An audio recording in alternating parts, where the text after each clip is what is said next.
नमस्कार, आप सबका स्वागत है कहानियों के सफ़रनामे में। तो चलिए अक्टूबर जंक्शन के सफ़र पे चलते हैं। 10 अक्टूबर 2014 गोवा। दिल्ली में सरकार बदल चुकी थी। सभी बिजनेस वाले मोदी सरकार को बड़ी उम्मीद से देख रहे थे कि अच्छे दिन आएंगे। अच्छे दिन का आना एक बहुत बड़ी उम्मीद थी। अच्छे दिन आए या नहीं, यह किसी को पता नहीं था। प्रधानमंत्री नरेंद्र मोदी जी ने एक मीटिंग देश के सभी बड़े बिजनेस हाउस के मालिकों से की थी। इसी मीटिंग में देश के उभरते हुए बिजनेस के लोगों को भी बुलवाया गया था। जो लोग चुने गए थे उनमें से एक सुदीप भी था। इंडियन इकोनॉमी ग्रो कर रही थी। ऐसा लग रहा था कि अगले 5 सालों में इंडिया पूरी दुनिया में अलग छाप छोड़ेगा। प्रधानमंत्री ने 2 अक्टूबर को स्वच्छ भारत कैंपेन लॉन्च की, जिसमें कई फिल्म स्टार समेत बड़े बड़े लोग शामिल हुए थे। सुदीप को भी दिल्ली से इनवाइट किया गया था। वह इसमें नहीं जा पाया क्योंकि उसको बहुत सारा काम निपटाकर 10 तारीख को गोवा पहुंचना था। सुदीप चित्रा का गोवा के एयरपोर्ट पर इंतजार कर रहा था। चित्रा की फ्लाइट थोड़ी लेट थी। सुदीप अपनी कंपनी के काम से इतना पक चुका था कि उसने चित्रा के आते ही अपना मोबाइल बंद कर दिया। भीड़ भाड़ सुदीप को पसंद नहीं थी और उसको कुछ लोग पहचान भी लेते थे। चित्रा के आते ही उसने चित्रा पर टॉन्ट कसते हुए पूछा, वो लड़का नहीं आया साथ में तुम्हारे? उसको तो उसी दिन शाम को भूल गई थी। तुम सुनाओ, क्या हाल है तुम्हारी गर्लफ्रेंड के? क्या नाम था उसका? सुनैना नाम था। मैं सुनैना से शादी कर रहा हूँ। इतने बोरिंग लगोगे तुम शादी के बाद, चित्रा ने कहा। 35 साल का होने पर बच्चों से खेलने के लिए बच्चे होने तो चाहिए। वैसे बात तो सही है तुम्हारी, कर लो बच्चे। अपने बच्चे को मेरे पास भेजना, उसको बिल्कुल बिगाड़ दूंगी। बच्चा तुमको बुआ बुआ बोलेगा, कितना अच्छा लगेगा, सुदीप ने कहा। और यह सुनते ही चित्रा ने उसको जोर से कोहनी मारी।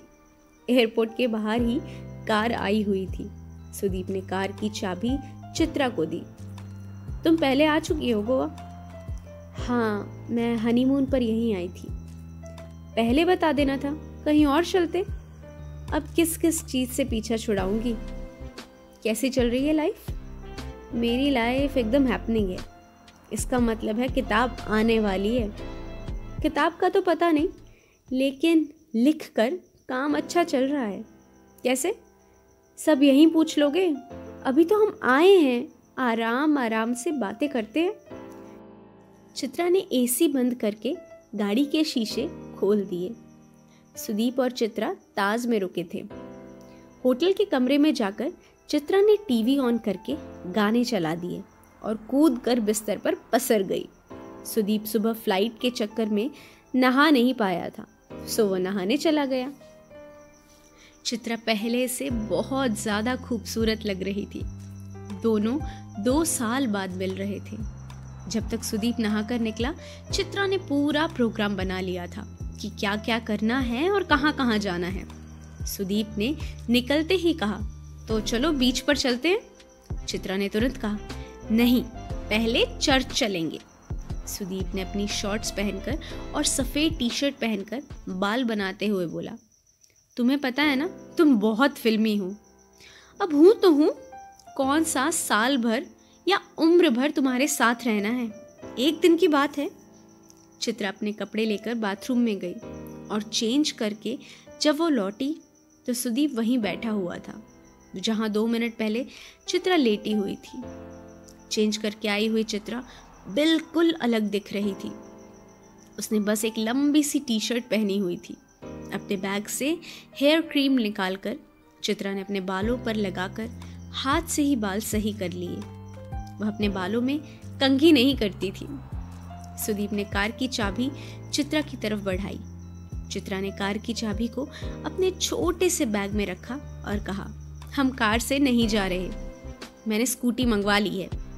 यहाँ से बस 1 किलोमीटर दूर जाना है। रास्ते में सुदीप बार बार पेड़ से पत्तियां तोड़ रहा था। चित्रा उसको बार बार मना कर रही थी। जैसे वे धीरे धीरे चल रहे थे, वैसे ही उनके बीच बातें भी धीरे धीरे चल रही थी। 2 साल बाद मिलने की खुशी दोनों को थी। स्कूटी चित्रा चला रही थी। पहले दोनों चर्च गए। चित्रा ने सुदीप को थोड़ी देर वहां चुपचाप बैठने के लिए कहा। चित्रा ने एकदम मन लगाकर आंखें बंद कर ली थी, ठीक ऐसे जैसे वह सब कुछ पूरा हो जाएगा जो उसने सोच रखा है। चित्रा को मग्न देखकर सुदीप ने भी कुछ देर वहां अपना मन लगाया। चर्च से निकलने के बाद सुदीप ने बड़ा ही घटिया सा सवाल किया। क्या मांगा? इस पर चित्रा ने वही घटिया सा जवाब दिया। मैं क्यों बताऊं? सुदीप और चित्रा इसके बाद बीच पर गए। वहां जाने के बाद उन्होंने जल्दी जल्दी पीना शुरू किया। जल्दी वे इसलिए पी रहे थे ताकि नॉर्मल हो जाएं और अपना सब कुछ थोड़ी देर के लिए भूल जाएं। मैं इस लाइफ टाइम में तुम्हारी किताब पढ़ूंगा या नहीं? हमें मिले हुए आज 4 साल हो गए, अभी तक तुम्हारी किताब आई नहीं। सुदीप ने पूछा। यार इतना आसान नहीं है। मैं एक राइटर के लिए घोस्ट राइटिंग कर रही थी। Ghost writing? वो क्या होता है? यही कि किताब मैंने लिखी लेकिन किताब पर मेरा नाम नहीं आएगा। ऐसा क्यों किया तुमने? पैसों की ज़रूरत थी तो मुझे बोलना चाहिए था, सुदीप ने कहा। इसके बाद चित्रा कुछ नहीं बोली। थोड़ी देर बाद सुदीप को अपनी गलती का एहसास हुआ। उसने कहा, अच्छा सॉरी, आगे बताओ। तो अच्छी बात ये है कि जो किताब मैंने लिखी थी वो लाखों में बिक गई, इसीलिए उसके राइटर ने मुझे अगली किताब भी दे दी लिखने के लिए। लेकिन उसमें तुम्हारा नाम नहीं आएगा। हाँ वो तो है, लेकिन पैसे अच्छे हैं। एक बार पैसे सेव हो गए तो अपनी किताब भी लिख पाऊंगी। ऐसे किताब लिखने का मोटिवेशन ही नहीं आ रहा। बार बार चिंता होती रहती है कि रेंट कैसे दूं, खर्चा कैसे चलेगा। चित्रा ने बात खत्म करते हुए अपनी अगली ड्रिंक ऑर्डर की। चित्रा ने अपनी बात जारी रखते हुए कहा, और टीवी में सीरियल लिखने का भी काम आ रहा है मुझे। उसमें तो नाम मिलेगा ना? उसमें पैसा अच्छा है लेकिन नाम नहीं आएगा। क्यों? क्योंकि वो किसी और राइटर के नाम से आएगा। टीवी राइटर के पास इतना काम है कि वो खुद पूरा नहीं कर सकते, इसीलिए बाहर आउटसोर्स करते हैं। तुम इसीलिए लिखना चाहती थी कि तुम्हें कोई पहचाने ना? नहीं, फिर क्यों कर रही हो? बस थोड़े दिन की बात है, ऐसे वो दिन कभी नहीं आएगा। देखो मुझे ज़्यादा तो पता नहीं राइटिंग का, लेकिन तुम यही करती जाओगी, दूसरों के लिए लिखती जाओगी तो खुद कब लिखोगी? तुम नहीं समझोगे। मुझे समझना भी नहीं है। मुझे बस ये पता है कि मैं किताब पर चित्रा पाठक का नाम देखना चाहता हूँ। यह बोलकर सुदीप उठकर चित्रा के पास गया। उसको कुर्सी से उठाकर जोर से गले लगा लिया। चित्रा ने सुदीप को जोर से पकड़ा और कान में धीमे से कहा, thank you for coming. Sudeep और चित्रा वहाँ से उठकर सामने ही समंदर के किनारे बहुत देर तक टहलते रहे। टहलते टहलते चित्रा ने सुदीप से पूछा, तुम्हारा काम कैसा चल रहा है? मैं जहाँ बुक माई ट्रिप को देखना चाहता हूँ वहाँ तक ले जाने में मुझे 2 साल और लगेंगे। पता नहीं मेरे पास उतना टाइम है या नहीं। शायद मुझे हटा दें। हटा कैसे सकते हैं? कंपनी तो तुम्हारी है ना? हाँ मेरी ही कंपनी है, लेकिन मैं अपने कुछ और शेयर भी बेच चुका हूँ।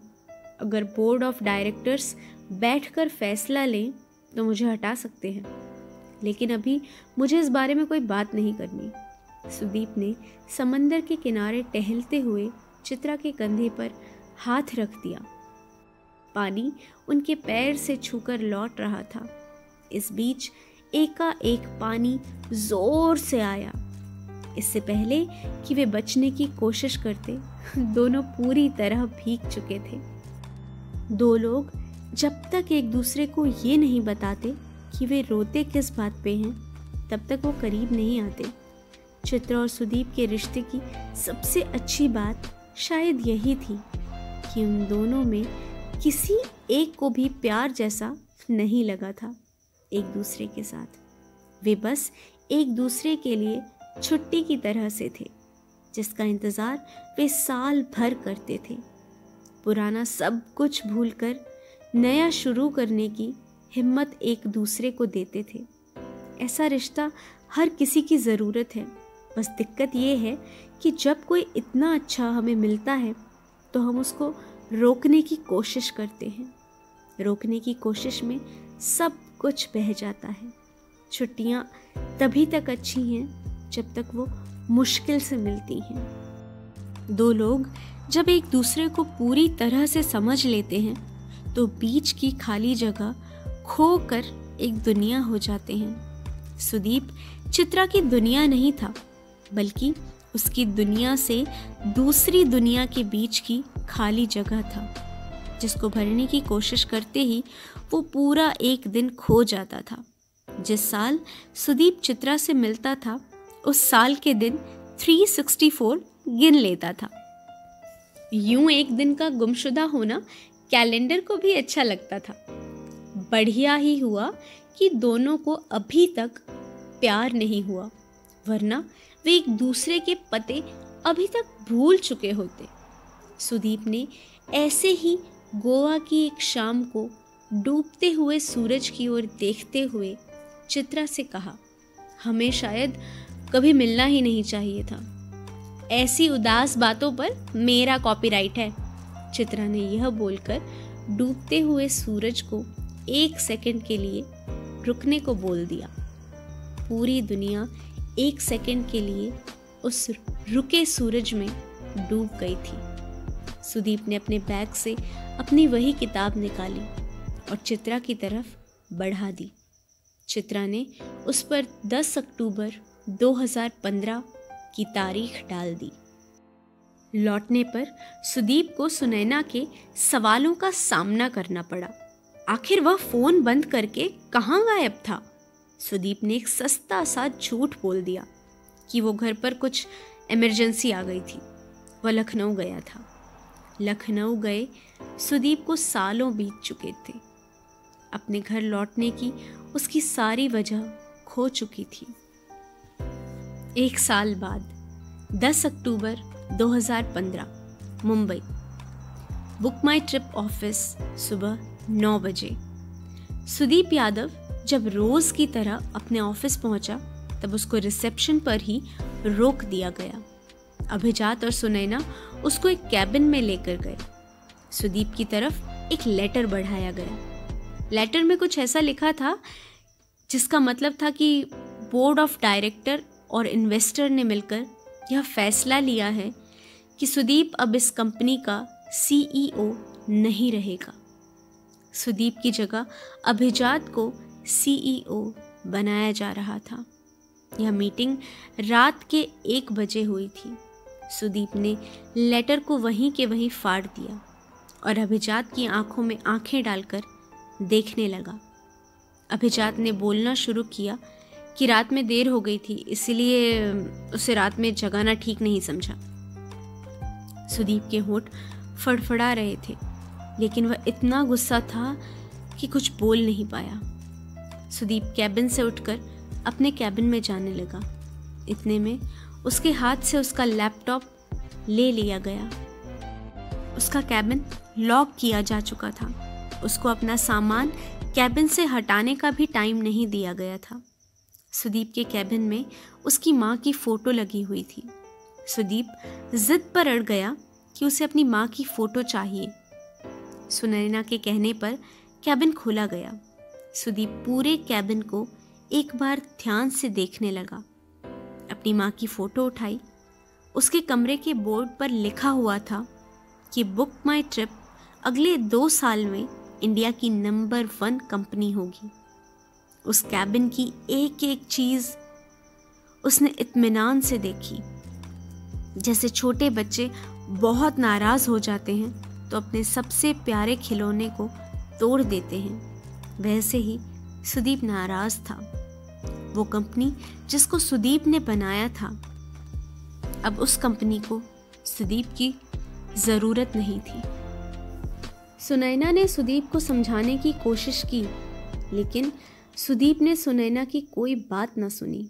वह ऑफिस से निकल गया। ऑफिस से निकलने के 5 मिनट के भीतर ही सुदीप ने एक ईमेल लिखी, जो कि जानबूझकर उसने मीडिया में लीक कर दी। Dear board member and investor, मैं बहुत पहले ही समझ चुका था कि आप लोगों से कुछ भी बात करना बेकार है। मैंने बहुत पहले ही हिसाब लगा लिया था कि मेरे पास इस लाइफ में करीब 2.25 लाख घंटे हैं। मैं अपनी लाइफ का बचा हुआ समय आप लोगों की पॉलिटिक्स पर खराब नहीं करना चाहता था।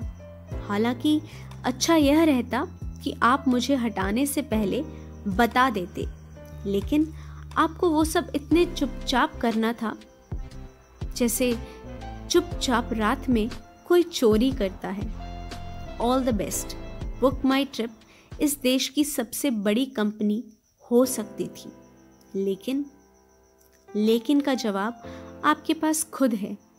कायदे से आगे कभी भी कंपनी को मेरी ज़रूरत होगी तो मुझे आपकी कोई मदद नहीं करनी चाहिए, लेकिन मैं आप लोगों जैसा नहीं हूँ। बुक माई ट्रिप को इस देश की नंबर 1 कंपनी बनाने में कभी भी मेरी ज़रूरत पड़े तो मदद के लिए तैयार हूँ। चीयर्स, सुदीप यादव। सुदीप के इस ईमेल डालने के 1 घंटे के अंदर अंदर ही देश के हर न्यूज़ चैनल पर यह ईमेल था। तमाम आर्टिकल लिखे जा चुके थे। सुदीप हीरो था, लेकिन सोशल मीडिया पर कोई उसको कल्ट हीरो बोल रहा था, तो कोई क्रेजी, तो कोई इमैच्योर। उधर चित्रा ने टीवी ऑन किया तो यही न्यूज़ चल रही थी। लोग तरह तरह की बातें कर रहे थे। हर चीज़ के तमाम पहलू होते हैं, लेकिन न्यूज़ चैनल्स पे हर बात के सिर्फ 2 ही पहलू होते हैं, एक बहुत सही और एक बहुत गलत। बीच का कुछ नहीं होता। एक न्यूज़ चैनल ने तो घोषणा कर दी कि बहुत ही पॉपुलर लिस्ट के 30 अंडर 30 में आने वाले सुदीप यादव का कैरियर ख़त्म हो चुका है। सुदीप यादव की बाइट लेने के लिए लोग खड़े थे, लेकिन सुदीप यादव की तरफ से कोई स्टेटमेंट नहीं आया। सुदीप की पॉपुलैरिटी इतनी ज़्यादा थी कि उसके नाम से ट्विटर पर कम बैक सुदीप ट्रेंड करने लगा। चित्रा न्यूज़ चैनल पर यह सब देख रही थी। चित्रा ने सुदीप को फ़ोन मिलाया, लेकिन सुदीप का फ़ोन बंद आ रहा था। उसके पास उसकी सेक्रेटरी का नंबर था। चित्रा ने वो नंबर मिलाया, लेकिन उसका नंबर भी बंद आ रहा था। उधर सुदीप की कार के पीछे अभी भी रिपोर्टर्स थे। उसको समझ आ गया था कि अब वह मुंबई में नहीं रह पाएगा। ऑफिस से निकलकर वह सीधा एयरपोर्ट गया और उसने लखनऊ की पहली फ़्लाइट की टिकट बुक करा ली। उसने अपने ड्राइवर का मोबाइल अपने साथ रख लिया। सिक्योरिटी चेक के बाद उसने अपने ड्राइवर के नंबर से चित्रा को फ़ोन किया। चित्रा ने सबसे पहले पूछा, तुम ठीक हो? हाँ, मैं एकदम ठीक हूँ, लखनऊ जा रहा हूँ। मैंने कभी पूछा नहीं कौन कौन है तुम्हारे घर पे? बस पापा हैं। पापा प्रिंसिपल थे जब मैं 12th के बाद पढ़ाई बंद करके यहाँ आ गया। मम्मी बहुत पहले ही चली गई थी। मेरे पढ़ाई छोड़ने के बाद से पापा उनको रोज़ रोज़ कुछ न कुछ सुनाते थे। मम्मी बहुत रोती थी। एक दिन मम्मी सोई और उठी ही नहीं। मुझ पर भी पता नहीं किस बात की ज़िद थी। थोड़ा बहुत पढ़ लेता तो क्या ही फ़र्क पड़ता। Oh sorry. तुम्हें पता है, मैंने इसीलिए कभी अपना घर नहीं खरीदा। मैं इसीलिए होटल में रहता हूँ, क्योंकि मुझे डर लगता है घर से। मुझे लाइफ में बस एक ही मलाल है कि मम्मी जाने से पहले देख नहीं पाई कि मैं कुछ कर भी सकता हूँ। इधर कुछ दिनों से मम्मी की बहुत याद आ रही है। कमाल की बात है, वे लोग कभी घर बनाने में अपना 1 मिनट भी खराब नहीं करते, जो जब चाहें तब घर बना सकते हैं, यह जानते हुए कि यहाँ हमेशा उन्हें नहीं रहना है। ऐसे में अपना घर बनाना और घर होना दुनिया का सबसे बड़ा धोखा है। यह भ्रम ऐसा है जैसे ट्रेन की सीट को आदमी हमेशा के लिए अपना समझ लेता है। एक दिन स्टेशन आएगा और हम उतरने के बाद पीछे मुड़कर देखेंगे भी नहीं। चित्रा ने खामोशी तोड़ते हुए पूछा, पापा तो बहुत खुश होंगे कि उनका बेटा इतना बड़ा आदमी है। पता नहीं, हमारी कभी सही से बात ही नहीं होती। बस जब भी अखबार में मेरा नाम आता है वे सारी कटिंग संभाल कर रख लेते हैं। सुदीप बोलते बोलते रुक गया। चित्रा ने भी कुछ पूछने की जल्दबाजी नहीं की। चित्रा, हाँ बोलो, तुम आ जाओ, मैं रखता हूँ। फ़ोन काटने के बाद चित्रा को लखनऊ के घर का एड्रेस SMS मिला। चित्रा ने अगली फ्लाइट चेक करके अपना टिकट बुक कराने की कोशिश की, लेकिन किसी भी फ्लाइट में कोई जगह नहीं थी। उसने स्टेशन जाकर लखनऊ मेल में TT को पैसे देकर सीट ले ली। चित्रा को पूरे रास्ते सुदीप की चिंता थी और 10 अक्टूबर को न मिल पाने का मलाल भी। 11 अक्टूबर 2015 लखनऊ। सुदीप के पापा को भी जर्नलिस्ट कल से फ़ोन कर रहे थे। सुदीप के पापा ने लखनऊ के वैराम खंड गोमती नगर में अपना घर बनाया था। घर में उनका एक पुराना नौकर साथ रहता था। घर 2 फ्लोर का था और ऊपर वाले हिस्से में सुदीप के पापा रहते थे। नीचे वाला फ्लोर उन्होंने किराए पर दे रखा था। नीचे वाला फ्लोर वहीं घर के पास में TCS में काम करने वाले कुछ लड़कों ने ले रखा था। ये लड़के अपनी नौकरी से रोज बोर होते, सोचते कि उनको सुदीप यादव जैसा बिजनेसमैन बनना है। जब सुदीप ने पापा को बताया कि उसकी एक दोस्त भी आने वाली है, तो उन्होंने एक कमरा साफ करवाकर चद्दर और तकिया बदलवा कर रख दिया। इस कमरे में सुदीप की माँ की बहुत बड़ी तस्वीर लगी हुई थी। चित्रा ने घर पहुंचकर मुंह हाथ धोया। सुदीप अब भी सो रहा था। सुदीप के पापा छत पर अखबार पढ़ते हुए चाय पी रहे थे। टेबल पर 3 अखबार थे। चित्रा को उसके पापा ने छत पर आकर चाय पीने के लिए बुलाया। चित्रा के वहां आने के थोड़ी देर बाद सुदीप वहां आया। इकोनॉमिक टाइम्स में सुदीप के ऊपर एक अच्छा खासा लंबा आर्टिकल आया हुआ था। पापा ने पूरा आर्टिकल पढ़ने के बाद भी सुदीप से कुछ नहीं पूछा। पिछली शाम से अभी तक इन दोनों के बीच कोई बातचीत शुरू नहीं हो पाई थी। चित्रा के वहां पहुंचने के बाद भी कोई बातचीत आगे नहीं बढ़ रही थी। आखिरकार पापा ने ही बात शुरू की। दिन में क्या खाओगे तुम लोग? कुछ भी, सुदीप ने कहा। कुछ भी नहीं बनता हमारे यहाँ। बेटा, आप क्या खाएंगी? पापा ने चित्रा से पूछा। चित्रा ने पलटकर पूछा कि घर में कौन कौन सी सब्जी है। पापा ने बताया कि जो पसंद हो वो सब्जी आ जाएगी, सब्जी मंडी पास में ही है। इसके बाद चित्रा और पापा की बातें होने लगी। पापा ने बताया कि सिटी मॉन्टेसरी स्कूल के मालिक जगदीश गांधी उनके दोस्त हैं, तो वहाँ अक्सर बच्चों की क्लास लेने जाते हैं। चित्रा ने पूछा भी कि इतने बड़े घर में वह बोर नहीं होते। पापा ने बताया कि वह वैसे ही जिंदगी काट रहे हैं जैसे कि सुदीप की माँ जिंदा हो। वह वही सीरियल देखते हैं, वही गाने सुनते हैं जो इसकी मम्मी को पसंद थे। उन्होंने वहीं छत पर अपना पढ़ने वाला कमरा दिखाया जहाँ हजारों किताबें रखी थी। अलमारी खोलकर उन्होंने एक फाइल दिखाई जहाँ पर वो सारे अखबार की कटिंग थी जिसमें सुदीप का नाम आया था। उन्होंने उस दिन के इकोनॉमिक टाइम्स की कटिंग भी वही फाइल में लगा दी। जब भी सुदीप को कॉलेज ना ज्वाइन करने की वजह से डांटता तो इसकी मम्मी हमेशा कहती थी, मत डांटा करो इसको, देखना एक दिन बहुत नाम रोशन करेगा। आपकी आंटी से लव मैरिज हुई थी?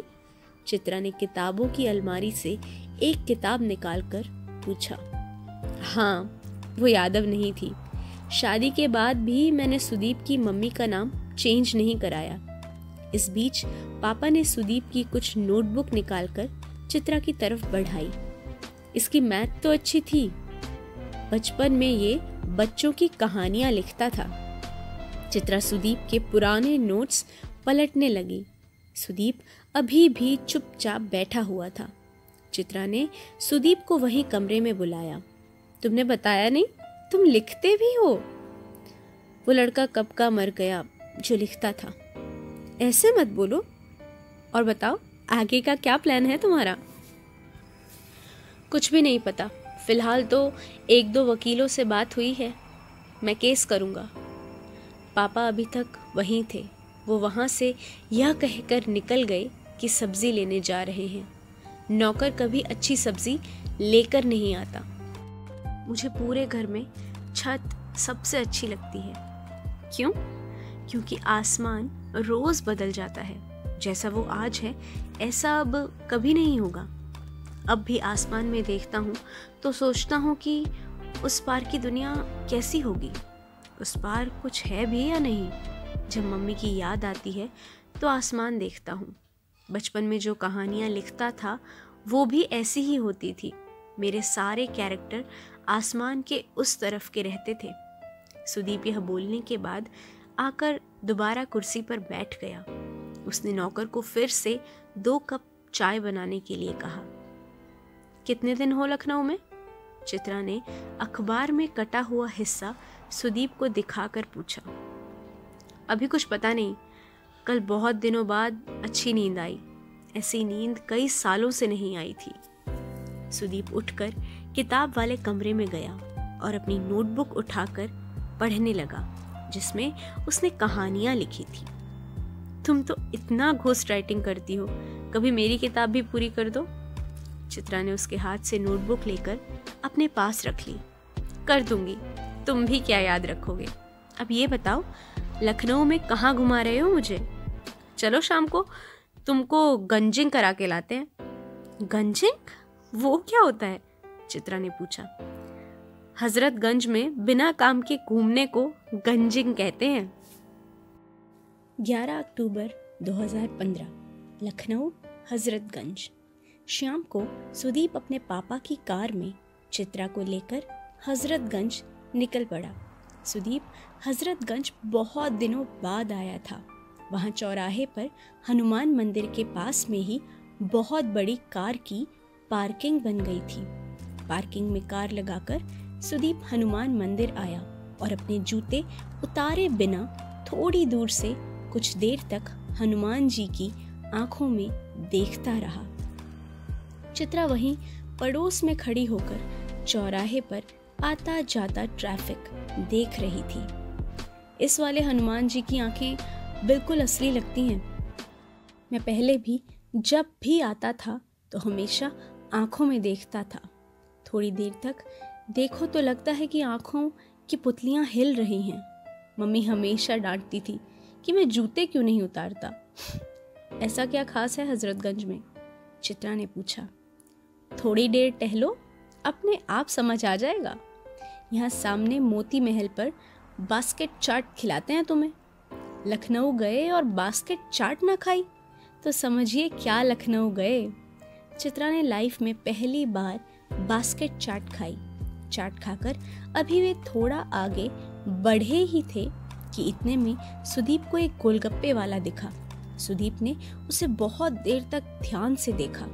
सुदीप ने गोलगप्पे वाले से पूछा, भैया कॉल्वेन तालुकेदार स्कूल के बाहर आप ही ठेला लगाते थे ना?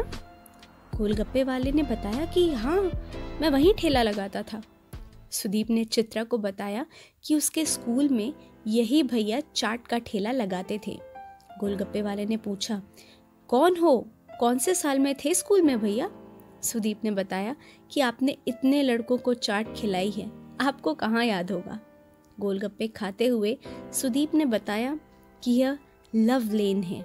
वहाँ फुटपाथ पर टी शर्ट से लेकर मैक्सी तक बहुत कुछ मिल रहा था। थोड़ा आगे बढ़कर सुदीप को किताब की दुकान मिली, जहाँ से वह किताब खरीदा करता था। चलते चलते सुदीप चौराहे के पास आ पहुंचा। यहाँ पहले एक पिक्चर हॉल हुआ करता था, लेकिन अब यहाँ ऑक्सफोर्ड लाइब्रेरी बन गई थी। सुदीप हजरतगंज में आते ही क्लास 12th का एक लड़का हो गया था, जो घूम घूम कर अपनी बिसरी हुई यादें समेट रहा था। चित्रा उसके साथ टहलते टहलते स्कूल जाने वाली एक लड़की हो गई थी, जिसको बस अब से 2 घंटे बाद जिंदगी का पहला प्यार होने वाला था। चित्रा अब तक खा खा कर पेट भर चुकी थी, लेकिन सुदीप ने फिर भी जबरदस्ती राम आसरे के यहाँ मिठाई खिला ही दी। पूरा हजरतगंज एक थीम पर ब्लैक एंड वाइट था। मायावती जब उत्तर प्रदेश की मुख्यमंत्री थीं, तो जो काम उन्होंने करवाए उसमें से एक यह था कि कम से कम हजरतगंज अब बहुत सुंदर लगने लगा था। अगर सुदीप को अभी अभिजात का फोन ना आया होता तो वह करीब करीब यह भूल चुका था कि ठीक एक दिन पहले वह सब कुछ खो चुका है। अभिजात ने उसको डांटा भी कि वह कहाँ गायब है। इन्वेस्टर बहुत नाराज हैं।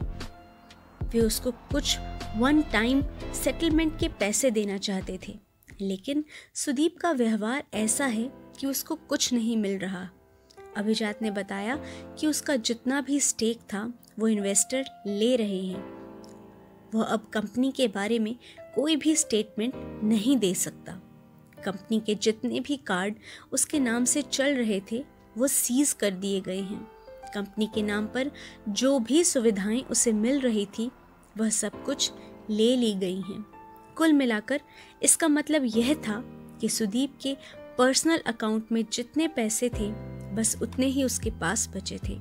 वह लखनऊ पहुंचकर वैसे ही खाली हाथ हो गया था जैसे कि कुछ साल पहले जब उसने लखनऊ से सब कुछ जीरो से शुरू किया था।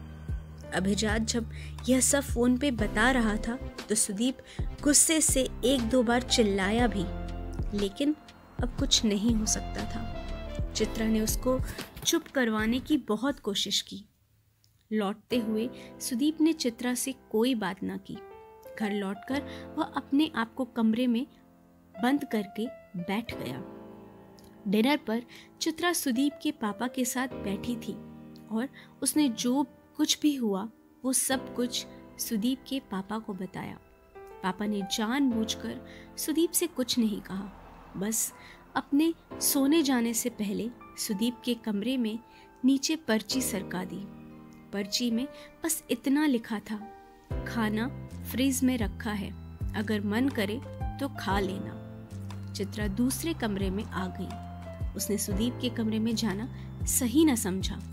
वह सुदीप की नोटबुक खोलकर पढ़ ही रही थी कि इतने में सुदीप के पापा चित्रा के कमरे में आए और बोले, जब तक ये थोड़ा नॉर्मल नहीं हो जाता आप यहीं रुक जाओ बेटा, ये इतना जिद्दी है कि मुझसे कुछ बोलेगा नहीं। चित्रा ने इस बात का कोई जवाब नहीं दिया। थोड़ी देर चुप रहने के बाद वो बोली, आप परेशान ना हो अंकल, सब ठीक हो जाएगा। चित्रा अभी सुदीप की लिखी हुई कहानी खत्म ही कर रही थी। इतने में उसे किचन से कुछ आवाज आई। वह उठ कर गई। सुदीप फ्रिज से खाना निकालकर खाना गर्म कर रहा था। तुम ठीक हो? सुदीप ने कोई जवाब न दिया। चित्रा ने दोबारा पूछा, सुदीप तुम ठीक हो? सुदीप ने अब भी कोई जवाब नहीं दिया। उसने बड़े ही आराम से खाना अपनी प्लेट में रखा और खाने लगा। चित्रा वहीं डाइनिंग टेबल के पास बैठ गई। खाना खाने के बाद सुदीप उठकर अपने कमरे में जाने लगा और जाने से पहले कहा, चित्रा सॉरी, आज कुछ भी बोलने का मन नहीं कर रहा, सुबह बात करते हैं। सुदीप अपने कमरे में जाकर कुर्सी पर बैठ गया। चित्रा जानबूझकर उसके कमरे में गई और सुदीप को बहुत जोर से गले लगा लिया। चित्रा के गले लगाते ही जैसे सुदीप के अंदर का सारा गुस्सा पिघल कर आंसू हो गया।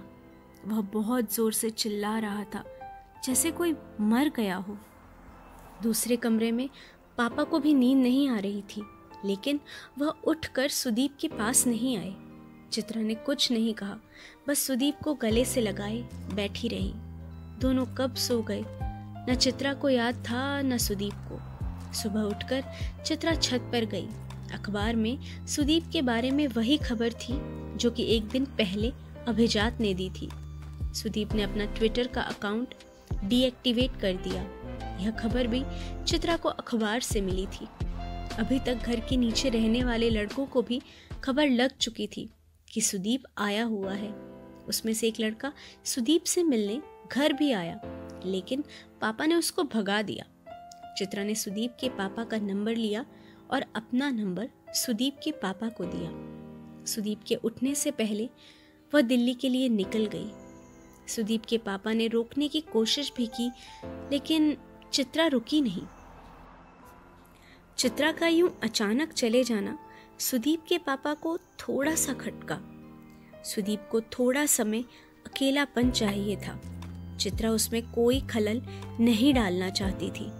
चित्रा सुदीप को इतनी अच्छी तरह समझती थी कि वह और रुककर उसकी परेशानी बढ़ाना नहीं चाहती थी। कई बार थोड़ी देर के लिए चले जाना बहुत देर के लिए लौट आने की तैयारी के लिए बहुत ज़रूरी होता है। चले जाने से पैदा हुई एक खाली जगह में एक नई दुनिया बनकर लौट आने की गुंजाइश होती है। ऐसे रिश्ते जो खाली जगह को सहेज कर नहीं रख पाते, वो तालाब के पानी जैसे बासी हो जाते हैं। कुछ रिश्तों को ऐसे ही छूना चाहिए जैसे ठंड में घास पर जमी ओस की बूंद को नंगे पांव छूते हैं। रोज सुबह बूंद नई हो जाती है और बूंद को छूकर पांव पुराने नहीं रहते। एक बूंद ओस, आंसू, नदी, समंदर और बरसात में ढलती हुई एक साल हो जाती है।